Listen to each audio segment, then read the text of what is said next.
Hello! Today I was actually going to show off some new things that I've built, but the problem is I haven't actually built them. I was going to build them, so that was a weird sentence, but yeah, I was going to build them yesterday, but due to a lot of things like starting up in school again, and I got a little late start with processing some of my videos and stuff like that, so there really wasn't any time to build anything. So that'll have to be tomorrow instead. So I thought, since I don't have anything planned for today, I thought I'd continue the the favorite games thing and mention a few more of my favorite games. Let's get into first person. Turn on that, and oh, things didn't appear. So yeah, continuing with some of my favorite games, I'm going to start off with a true classic and a really amazing game from a really amazing series. The game I'm talking about is Heroes of Might and Magic 3. Now, most of that series is amazing, except maybe 4. 4 wasn't really that good. At least not compared to the others. Had it been a game on its own and not a part of the Heroes of Might and Magic series, it would have been better, I guess. Not really, but at least it wouldn't. It doesn't fit in. It's not a bad game, but it's not as good as the rest of the series. And the true crown jewel in the series is, of course, number 3. For those of you who don't know the series, it's a strategy game, turn-based strategy game set in a fantasy world where you control several units. You build an army of creatures which you then fight against other creatures. It's hard to explain. It's a combination of um, turn-based fighting and like empire building, where you have to build like dwellings to get the creatures. You have to control mines to have the different resources.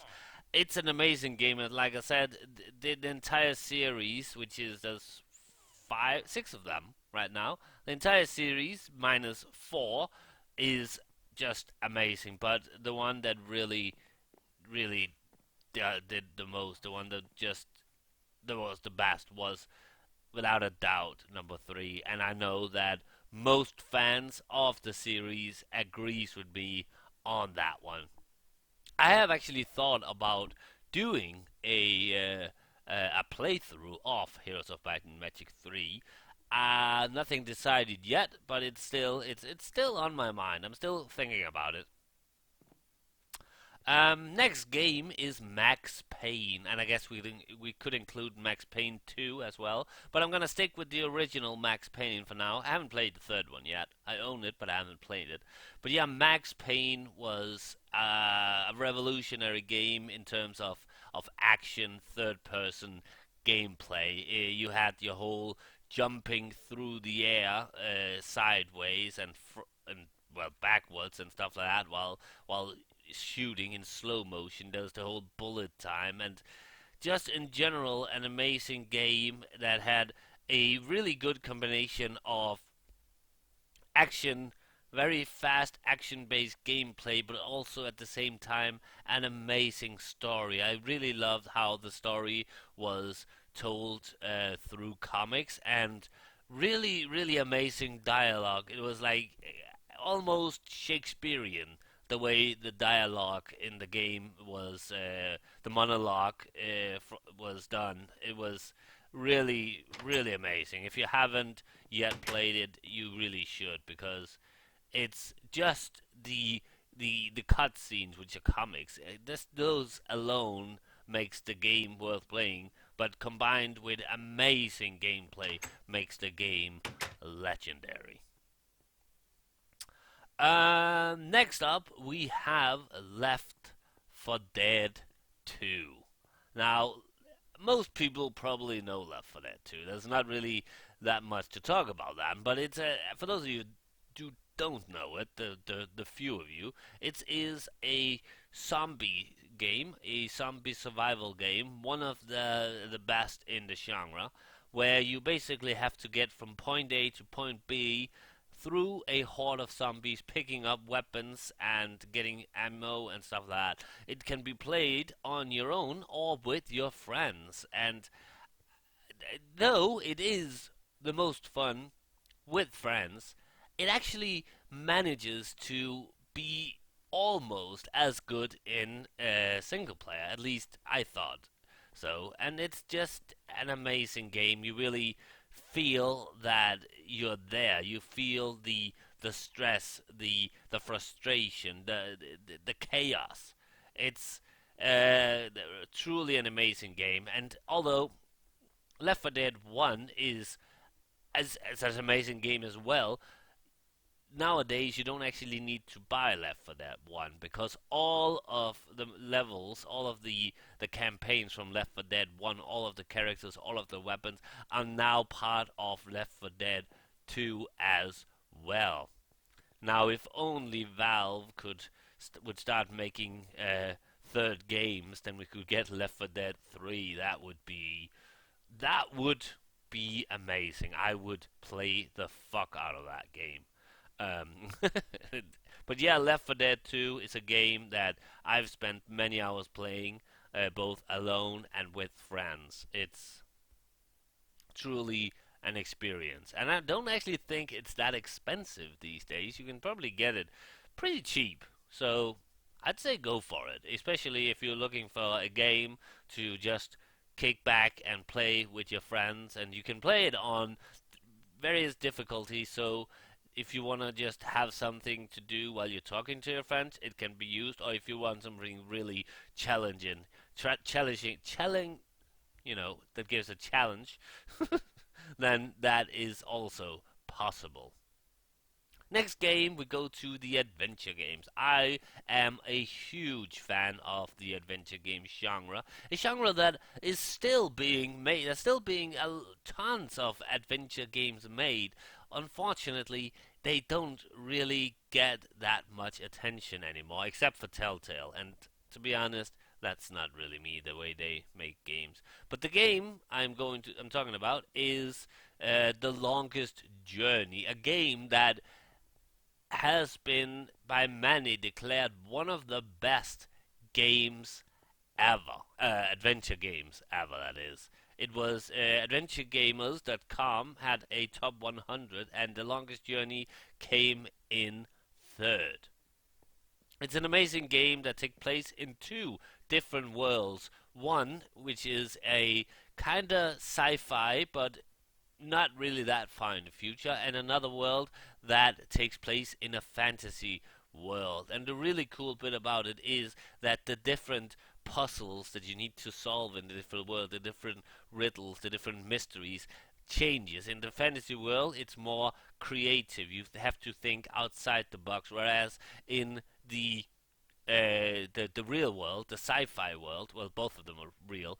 In the sci-fi world, you have to think more logical. It's an amazing game with really great graphics, great storytelling, great dialogue, and several hours of gameplay. It spawned a sequel, and currently there is actually a episodic, non-Telltale, an episodic game for that is the third installment in the game. Now, I am actually going to be playing The Longest Journey and the sequel, Dreamfall, on this very channel. I have played The Longest Journey all the way through, but it's been a while, so I might not remember everything. But I've never played Dreamfall, so you'll get one completely non-blind play game and a completely blind game. But yeah, so probably right after Grey Matter, I will be playing The Longest Journey, which is one of the best adventure games ever made. So you have that to look forward to. Next up, we have a true classic, a game from, I believe, 1994 or 1995. First, actually, intention to be the sequel to Wolfenstein 3D, but then changed to an entirely different game and became what is known as Rise of the Triad. That's right, Rise of the Triad was actually meant to be a sequel for Wolfenstein, but id then cancelled their work with Apogee, unfortunately, and Apogee then was left with a some parts of a game that they didn't really know what to do with. So they stored most of the material they had for a while, and later, a couple of years later, they made a game that not only included Nazis, it also included magical monks, robots, the ability to turn into a dog and become God himself, various missile weapons, including heat seeking weapons, and lots of other stuff. Rise of the Triad, the original, not the remake. The original Rise of the Triad is such an amazing first person shooter, so ahead of its time with, like, for instance, like I said, heat seeking missiles. You could actually put in a code and follow, and when you shot a missile, you would actually follow it with a camera right behind it. And I've spent many hours playing that game because it's so much fun. I mean, the ability to turn into God. You have a baseball bat in the game called Excalibur, which when you hold in the button instead of clicking and just holding it in, it shoots out a ring of baseballs. It's, I mean, you can take mushrooms and become all trippy, and you can take another thing and you become like rubber. Whenever you hit something, you bounce around. The game is so much fun. If you have not played it, I would say do it. If you're wondering whether or not to play the remake or the original, even though I have not played the remake, I can almost guarantee you that you would have so much more fun with the original because it is amazing. The last game I'm going to talk about is a small game and actually a bit newer than most of the other games I have talked about. It's a couple of years old, but most of the games I've mentioned were several years old. The game is called Gone Home. It's a small indie game, and I'm not going to talk too much about it because I don't want to reveal anything. I actually, before I played it myself, I actually watched a complete playthrough of the game on YouTube, and I still decided to get it, and I still played it, and I still enjoyed it. Now, one of the things, first of all, the story, the the game is has an amazing story. It's a realistic game with realistic outcome, realistic feelings, realistic story, realistic dialogue, and the game is just one of the things that I really enjoyed about the game is that you can look at things, you can look at everything, you can examine things, a lot of things to like read, but and you're exploring a house that could be real. It could be your house. Well, it's probably bigger than most people's houses, but I miss that in gaming. The realism that Gone Home had, the storytelling that Gone Home had. Now, one thing I did miss was if the guys that made the game decide to make something similar, I would appreciate it. It should be longer. It should be a little more. There should be some harder puzzles, but still in a realistic way. That's I really love the way that the few puzzles in the game that there really wasn't that many, but they were realistic. It would be something that you could have run into in real life, and everything in that game would seemed real. You could have experienced it. It could have been your life. It could have been a friend of yours who experienced that game. What happened in that game, and there really isn't much games like that. Like I said, I'm not gonna spoil anything about the game. If you haven't played it or haven't seen anybody play it on YouTube, I would say buy it. It's very cheap and it's worth all the money. Even if it wasn't cheap, I would still say that it would have been worth the money because it's it's a really great game. I'm not really into the indie scene. I think that for every good indie game that comes out, there's like 25 bad. And I'm not talking about the small one. I'm talking big indie games. There's so many bad indie games that for some reason becomes popular on YouTube. And it's not the games themselves. Most of the time, it's just because of the people that play them act stupid or scream or well, I don't know what. But I'm like I said, I'm really not into the indie scene. I feel that a lot of people are exploiting the word indie game and think that oh, it's an indie game. We can just put together some crap that'll sell, and hey, that's an indie game. And technically, it is, but occasionally there actually comes some quality out. We're talking games like Amnesia, The Dark Descent, and pretty much everything Frictional Games has made. And we're talking games like Gone Home. We had other games like Brothers, and a lot of. But then again, we have all those pixelated games and all those games where it's just basically something that jumps at you in the screen and makes you shit your pants if you're scared easily. That is, or games that are designed to frustrate you and make you angry and stuff like that. And there's too many indie games like that. But occasionally, there is games that just amazes you, and games like Gone Home, for instance.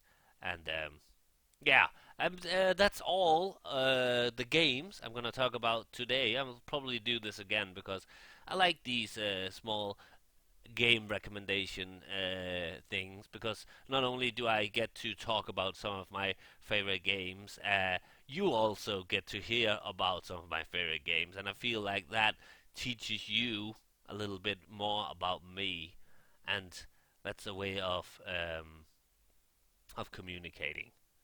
I guess I don't know what I was going with that.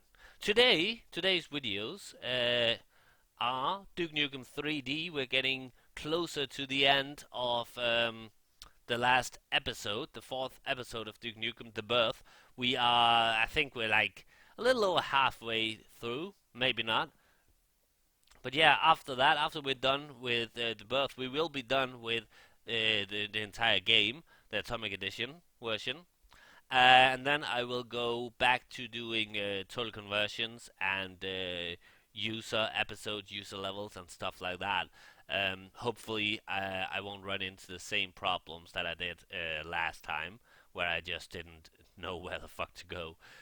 But I know that the next total conversion or partial conversion, whatever, that I have planned is actually a lot better.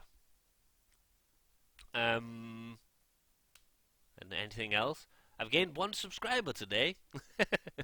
I should really stop saying that each time I gain a subscriber. But I'm only 12 subscribers away from 350, so that's amazing. That's I'm looking forward to I don't know. Anyway, hope you enjoyed this video, and remember Duke Nukem 3D a little later, and I'll see you when I see you. So bye.